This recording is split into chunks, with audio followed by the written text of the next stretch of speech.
நாம் தனித்து போட்டியிட்டு திமுக என்கிற ஒரு பலமான கூட்டணியை வெல்ல முடியுமாங்கிற ஒரு கேள்வி விஜய்க்கு இருக்கு. அப்ப நீங்க என்ன பண்ணணும் அப்படின்னா, அந்த எதிராளியினுடைய கூட்டணியை உடைக்கணும். அது ஒரு வகையில் ராஜதந்திரம். தன்னுடைய படத்தை வெளியிடுறதுக்கே இவ்வளவு போராடி கொண்டிருக்கிற விஜய் அவர்கள் ஒரு கூட்டணியை உடைச்சு தான் பக்கம் இழுத்துட்டு இவ்வளவு ராஜதந்திரமான வேலைகளை செய்ய முடியும் நினைக்கிறீங்களா சார்? அதாவது விஜய் மட்டுமே களத்தில் இல்லை, விஜய்க்கு பின்னால் ஒரு படம் இருக்கு, சில தளபதிகளும் இருக்காங்க. திமுகவுக்கு ஆமாம் சாமி போடுற கட்சியாவே காங்கிரஸ் இருந்தது. இந்த தேர்தலில் பார்த்தீங்கன்னா எங்களுக்கும் ஆட்சி அதிகாரத்தில் பங்கு வேணும்னு கேட்குறாங்க. இது தற்செயலாக கேட்கல, நான் பங்கு தர்றேன்னு ஒருத்தர் சொன்னார், அதான் விஜய்.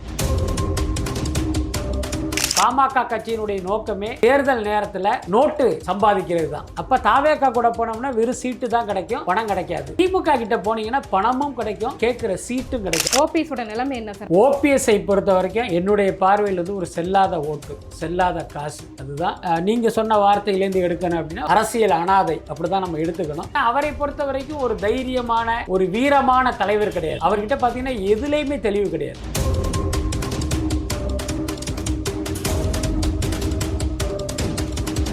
விஜய் கூட பெரும்பாலும் இப்போ யாரும் கூட்டணி இன்னும் பேச்ச வார்த்தை ஆரம்பிக்கல. இவர் டிடிவி தினகரன் பேச போகிறத மாதிரி ஒரு பிம்பம் கட்டமைக்கப்பட்டது. ஆனால் திரும்ப அவர் என்டிஏ கூட்டணிக்குள்ளேயே போயிட்டாரு.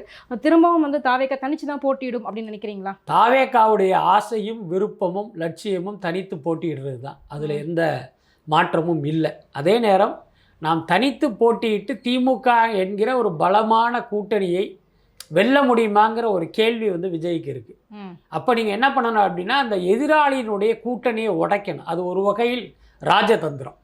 அந்த பலத்தை நீங்க அப்படி சதறடிச்சிங்க அப்படின்னா அவங்கள ஈஸியாக ஜெயிச்சிடலாம். இது ஒரு ஸ்ட்ராட்டஜி தான். ஸோ அந்த அடிப்படையில் இவங்க என்ன நினைக்கிறாங்கன்னா, திமுக பலமாக நினைக்கிற காங்கிரஸையும் விடுதலை சிறுத்தைகளையும் இடதுசாரிகளையும் அங்கிருந்து நகர்த்தணும் அப்படின்னு நினைச்சு சில மூவ் நடக்குது. அதில் ஒன்று தான் காங்கிரஸ் கட்சிக்குள் இன்றைக்கு எழுந்திருக்கிற அந்த போர்க்குரல். இவ்வளோ நாள் காங்கிரஸ் என்னன்னா ஒரு அடிமை கட்சியாக இவங்க தூக்கி போடுற அந்த சீட்டை வாங்கிக்கிட்டு அதில் போட்டிக்கிட்டு திமுகவுக்கு ஆமாம் சாமி போடுற கட்சியாகவே காங்கிரஸ் இருந்தது. இந்த தேர்தலில் பார்த்தீங்கன்னா எங்களுக்கும் ஆட்சி அதிகாரத்தில் பங்கு வேணும்னு கேட்குறாங்க. இது தற்செயலாக கேட்கல, நான் பங்கு தர்றேன்னு ஒருத்தர் சொன்னார், அதான் விஜய். அப்போ நீ தரலைன்னா நான் அங்கே போயிடுவேன் அப்படிங்கிறது தான் இந்த குரலுடைய அர்த்தம். ஸோ அப்படி நடக்காத பட்சம் நிச்சயமாக காங்கிரஸ் தாவேகாவை நோக்கி வரும். ஜனவரி இறுதிக்குள் இந்த காட்சிகள் மாறுவதை நம்ம கண்டிப்பாக பார்க்கலாம். இப்போ காங்கிரஸ் வந்துருச்சுன்னா பின்னாலேயே விடுதலை சிறுத்தைகளும் தாவேகாவை நோக்கி வருவதற்கு அதிக வாய்ப்பு இருக்குது. என்னென்னா விடுதலை சிறுத்தைகளை பொறுத்த வரைக்கும் பாமகவும் பாஜகவும் இருக்கிற கூட்டணிக்குள் நாங்கள் இருக்க மாட்டோம். அதுதான் தொடர்ந்து அவர் சொல்லிட்டு இருக்காரு. இன்னைக்கு பார்த்தீங்கன்னா பாமக ரெண்டாக பிளவுபட்டு அன்புமணி பாமக அதிமுக கூட்டணிக்குள்ளே போயிடுச்சு. இப்போ ராமதாஸுக்கு ரெண்டு வழி தான், ஒன்று திமுகவுக்கு போகணும், இல்லைனா தாவேகாவுக்கு போகணும்.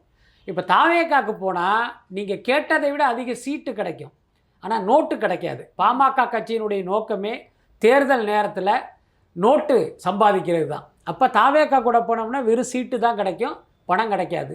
திமுக கிட்ட போனீங்கன்னா பணமும் கிடைக்கும், கேட்குற சீட்டும் கிடைக்கும். அப்போ ராமதாஸுடைய சாய்ஸ் திமுகவாக இருக்கும் பட்சம் அதை காரணம் காட்டி விடுதலை சிறுத்தைகள் தாவேகா பக்கம் வரும். இது எல்லாமே இன்னும் ஓரிரு வாரத்தில் நடப்பதை நம்ம நிச்சயமாக பார்க்கலாம்.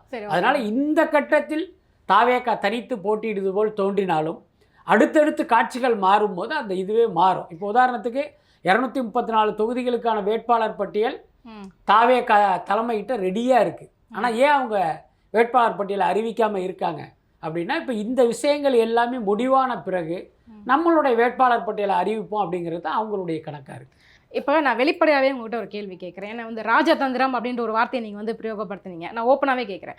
தன்னுடைய படத்தை வெளியிடுறதுக்கே இவ்வளவு போராடி கொண்டிருக்கிற விஜய் அவர்கள் ஒரு கூட்டணியை உடைச்சு தான் பக்கம் இழுத்துட்டு இவ்வளவு ராஜதந்திரமான வேலைகளை செய்ய முடியும் நினைக்கிறீங்களா சார்? அதாவது விஜய் மட்டுமே களத்தில் இல்லை, விஜய்க்கு பின்னால் ஒரு படம் இருக்குது, சில தளபதிகளும் இருக்காங்க.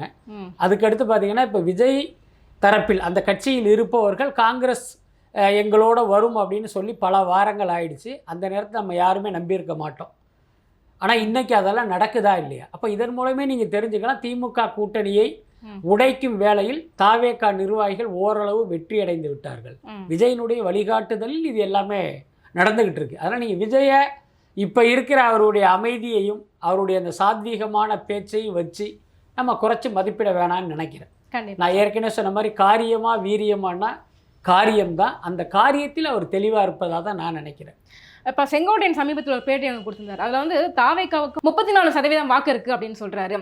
உண்மையா 34% வாக்கு இருக்கா 2 வருஷம் ஆரம்பித்த கட்சிக்கு? அதாவது விஜய் கட்சிக்கு மக்கள் மத்தியில் ஒரு மிகப்பெரிய எழுச்சியான வரவேற்பு இருக்குது. அதில் எந்த மாற்றமும் இல்லை. அதுக்கடுத்து இந்த சொல்கிற அந்த வாக்கு சதவீதம்ங்கிறது யாருடைய கற்பனையும் இல்லை. அந்த யதார்த்தத்தை நம்ம புரிஞ்சுக்கணும். இங்கே என்ன நடக்குதுன்னா, பல்வேறு ஊடகங்கள், அப்புறம் அந்த கருத்து கணிப்பு எடுப்பதற்கென்றே இருக்கிற நிறுவனங்கள், இன்னொரு பக்கம் அரசியல் கட்சிகள், இன்னொரு பக்கம் பார்த்திங்கன்னா ஒரு அமைச்சர் இருக்காருன்னா அவர் ஏரியாவில் ஒரு வாக்கு கருத்து கணிப்பு, ஒரு எம்எல்ஏ இருக்காருன்னா இப்போ நமக்கு வெற்றி கிடைக்குமா நம்பி பணத்தை இறக்கலாமான்னு அவர் ஒரு கருத்து கணிப்பு, இன்னொரு பக்கம் தமிழ்நாடு உளவுத்துறையினுடைய சர்வே அப்படின்னு இங்கே வந்து பல மட்டங்களில் வந்து இந்த சர்வே எடுக்கப்படுது. ஸோ அந்த அடிப்படையில் தான் விஜய்க்கு மக்கள் மத்தியில் ஒரு இரட்டை இலக்க வரவேற்பு இருக்குங்கிற தகவல் முதல்ல கிடச்சிது. உங்களுக்கு ஞாபகம் இருக்கும், விஜய் கட்சி ஆரம்பித்த புதுசில் அந்த கட்சியையும் திமுக சீரியஸாக எடுத்துக்கல, விஜயையும் சீரியஸாக எடுத்துக்கல.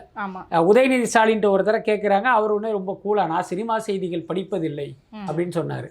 ஆனால் இன்றைக்கி பார்த்தீங்கன்னா உதயநிதி உட்பட பலரும் விஜயனுடைய விமர்சனத்திற்கு பதில் சொல்ல வேண்டிய நிலைமைக்கு ஆளாயிட்டாங்க. தாவேக்காவை எதிர்க்கிற அளவுக்கும் அவங்க வந்து நிற்கிறாங்க. என்ன காரணம் அப்படின்னா, இவங்க நம்மளை சாச்சிருவாங்கங்கிற அந்த பயம் தான். அந்த பயம் எப்படி ஏற்பட்டதுன்னா, இந்த கருத்து கணிப்புகள் கொடுக்குற தரவுகள் அடிப்படையில் தான் அந்த பயமே வந்திருக்கு. இப்போ செங்கோட்டையன் சொன்ன மாதிரி 34%, 35% வாய்ப்பு இல்லைனாலும் என்னுடைய தனிப்பட்ட கருத்தாக கேட்டால் நிச்சயமாக 25% மேல் இவர்களுக்கு வந்து ஒரு வரவேற்பு இருக்குது, வாக்கு சதவீதம் கிடைக்கும்னு தான் நான் நம்புகிறேன். ஓகே சார், இந்த பக்கம் பார்த்தீங்க அப்படின்னா டிடிவி வந்துட்டு என்டிஏ கூட்டணிக்கு போயிட்டார்.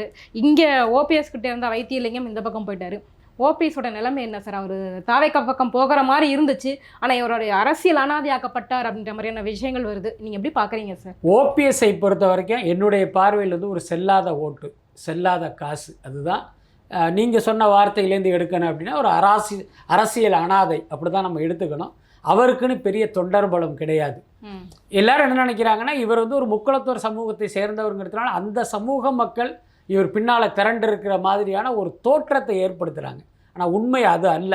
ஏன்னா முக்குளத்தோர் சமூகத்தை சேர்ந்தவர்கள் பல்வேறு கட்சிகள் பார்த்திங்கன்னா ஒரு முக்கிய நிலையில் இருக்காங்க, ஒவ்வொரு கட்சியிலையுமே இருக்காங்க. அப்படி இருக்கும்போது எப்படி முக்குளத்தோர் ஓட்டு வந்து ஒட்டுமொத்தமாக ஓபிஎஸ் பின்னால் போகும்? அதுவே வந்து ஒரு அபத்தமான கற்பனை தான். அவர் பின்னால் சில பேர் வருவதற்கு வாய்ப்பு இருக்க தவிர ஒட்டுமொத்த மக்களும் அவர் பின்னால் வரமாட்டாங்க. அது தெரிஞ்சதுனால தான் பல கட்சிகள் வந்து இவரை சீண்டவே இல்லை. இப்போ உதாரணத்துக்கு சொல்கிறேனே, ஓபிஎஸ் இருக்கிற இடத்துக்கு தான் முக்குளத்தருடைய ஓட்டுகள் வரும் அப்படின்னா, இப்போ என்டிஏ வந்து அவர் அனாதையை விட்டுருக்க மாட்டாங்கல்ல, நீங்களும் எங்கள் பக்கம் வாங்க அப்படின்ட்டு அதை வந்து ஓட்டாக கன்சாலிடேட் பண்ண தானே அவங்க விரும்புவாங்க. அதுக்கடுத்து பார்த்தீங்கன்னா திமுகவும் அதை தான் செய்யும், தாவேக்காவும் அதை தான் செய்ய நினைப்பாங்க. ஆனால் இன்றைக்கி யாருமே அவரை சீண்டாமல் இன்றைக்கி தெருவில் நிறுத்தினதுக்கு காரணமே இவருக்கு பின்னால் எந்த ஓட் பேங்கும் இல்லைங்கிறது தான். இன்னொன்று பார்த்தீங்கன்னா அவரை பொறுத்த வரைக்கும் ஒரு தைரியமான ஒரு வீரமான தலைவர் கிடையாது. அவர்கிட்ட பார்த்தீங்கன்னா எதுலேயுமே தெளிவு கிடையாது. நீங்கள் எந்த கேள்வி கேட்டால் அவர் சொல்கிற பதிலெல்லாம் பார்த்தீங்கன்னா அவ்வளோ காமெடியாக இருக்குது. இந்த தன்மை இருக்குல்ல, அது தமிழ்நாடு அரசியலுக்கே பார்த்தீங்கன்னா ஒரு தகுதி குறைவான விஷயம். எனக்கு தெரிந்து வரப்போகிற தேர்தல் தான் ஓபிஎஸ்சிக்கு கடைசி தேர்தலாக இருக்கும். அதுக்கப்புறம் அவர் தமிழக அரசியல் களத்திலேயே இருப்பாரா அப்படிங்கிறது சந்தேகம்தான். கிட்டத்தட்ட ஒரு வாலண்டரி ரிட்டையர்மெண்ட் வாங்கிட்டு அவர் ஒதுங்கிடுவார்னு தான் நினைக்கிறேன். ஓகே, நேற்று வரைக்கும் வந்துட்டு இபிஎஸ் அவர்கள் துரோகம் பண்ணிட்டார், நம்பிக்கை துரோகம் பண்ணிட்டார்னு அப்படி பேசினவர் இன்றைக்கி திரும்பவும் போயிட்டு அந்த கூட்டணியில் இணைஞ்சிருக்கிறாரு, நாங்கள்லாம் சேர்ந்து வெல்வோம் அப்படின்னு சொல்கிறாரு. இந்த கூட்டணி எப்படி பார்க்குறீங்க சார்? அதான் ஓபிஎஸ்க்கு சொன்ன பதில் தான் டிடிவிக்கும். இவரும் கூட ஒரு செல்லாத ஓட்டு தான் என்னுடைய பார்வையில். இவரும் பார்த்திங்கன்னா ஏன் பின்னால் முக்குளத்தோர்கள் திரண்டு இருக்காங்கங்கிற ஒரு பிம்பத்தை கட்டமைத்து வந்து இவர் அரசியல் பண்ணிகிட்டு இருக்கார். உண்மையில் முக்குளத்தோர் வந்து டிடிவி தினகரன் பின்னாலையெல்லாம் திரண்டு நிற்கலை. ஏதோ ஒரு சில பேர் வந்து அவருக்கு ஆதரவு கொடுப்பாங்களே தவிர ஒட்டுமொத்த சமூகமும் அவர் பின்னால் நிற்பதாக யாராவது நினைத்தால் அது ஒரு மிகப்பெரிய தவறு. அதே நேரம் என்னென்னா, இவர் இந்த ஊடகங்களை வைத்து தனக்கு ஏதோ ஒரு பெரிய மாசு இருக்கிற மாதிரி ஒரு தோற்றத்தை ஏற்படுத்தி அதை வச்சு இன்றைக்கி என்டிஏ கூட்டணிக்குள்ளேயெல்லாம் போயிருக்கார். உங்களுக்கு தெரியும், எடப்பாடி வந்து துரோகி, அது இல்லாமல் எடப்பாடியை வந்து முதல்வராக ஏற்க மாட்டோம், எடப்பாடியை வந்து முதல்வராக ஆக்கினா என்டிஏ கூட்டணிக்குள்ளே இருக்க மாட்டேன்னு சொன்னவர் தான் டிடிவி. ம். இன்னைக்கு அதே கூட்டணிக்குள்ளே போயிருக்காரு. நேற்று வரைக்கும் துரோகி துரோகி துரோகின்னாரு. ஆமா. ம். திடீர்னு பார்த்தீங்கன்னா ஒரு வாரமாக அவருடைய டோன் அப்படி மாறுது. பாஜக கொடுத்த அழுத்தமா இருக்குமோ? பாஜக கொடுத்த அழுத்தம் தான். அதில் என்ன மாற்றம்? நீங்கள் ஏற்கனவே கொள்ளையடிச்சு கோடிக்கணக்கில் சேர்த்து வச்சிருக்கீங்க. ம். அந்த ஃபைலை கையில் எடுத்தால் நீங்கள் மறுபடியும் உள்ளே போகிற மாதிரி இருக்கும். அதனால நீங்கள் ஒழுங்காக எடப்பாடிக்கு சப்போர்ட் பண்ணுங்கன்னு சொன்னதின் அடிப்படையில் தான் இன்றைக்கி தன்னுடைய நிலைப்பாடையே அவர் மாற்றிருக்காரு. ம். இப்போ என்ன சொல்கிறாருன்னா, தேர்தல் வெற்றி தான் எங்களுக்கு முக்கியம், இந்த நேரத்தில் நாங்கள் துரோகி எதிரியெல்லாம் யாருன்னு பார்க்க மாட்டோம், ம். அமமுக மற்றும் தமிழ்நாட்டின் எதிர்காலம் தான் முக்கியம் அப்படிங்கிறாரு. அமமுகவுடைய எதிர்காலத்தை பற்றி நீங்கள் யோசிக்கலாம், உங்களுக்கு உரிமை இருக்குது. தமிழ்நாட்டின் எதிர்காலத்தை பற்றிலாம் நீங்கள் யோசிக்க வேண்டிய அவசியம் இல்லை. அந்த இடத்துல மக்கள் உங்களை வைக்கவும் இல்லை. அவரை பொறுத்த வரைக்கும் ஒரு அரசியல் வியாபாரி. தேர்தல் நேரத்தில் தான் இந்த மாதிரியான லெட்டர்பேடு கட்சிகளுக்கெல்லாம் ஒரு பெரிய யோகம் இருக்கும்.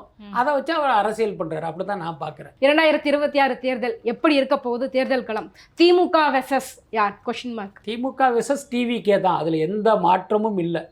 நான் நேற்று வரை திமுக வெர்சஸ் அதிமுகங்கிறது தான் தமிழக தேர்தல் களம். இந்த 2 பேர் பின்னால் தான் மற்ற கட்சிகள்லாம் சவாரி பண்ணிட்டு தேர்தலை சந்திப்பாங்க. இந்த தேர்தலை பொறுத்த வரைக்கும் டிவிகே வெர்சஸ் டிஎம்கே தான், அதில் மாற்றமே இல்லை.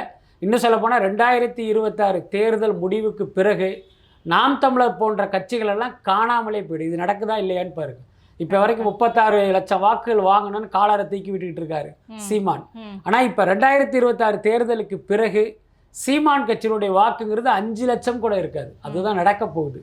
ஸோ அப்படி ஒன்று நடக்கும்போது இந்த மாதிரியான இந்த சில்லறை கட்சிகள் எல்லாமே இந்த அரசியல் களத்திலிருந்தே காணா போயிடும்.